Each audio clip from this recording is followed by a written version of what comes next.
Guys, narito sa itong site guys sa kuan guys, TV Speed 2 Minganilla guys.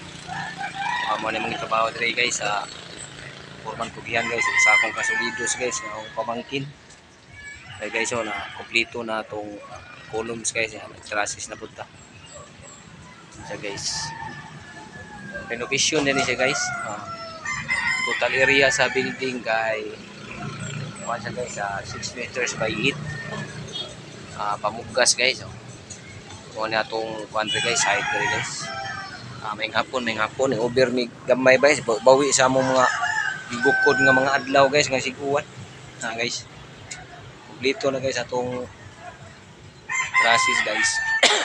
Magtiwas lang ta sa si Porlins ugma kay possible kung makuan ugma guys, katop talunis o maapta na to ugma guys, mas maayo kung di lang muulan.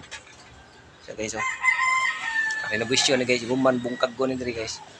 Dito na sa tubangan ng kuan ni guys, bangga siyang atop.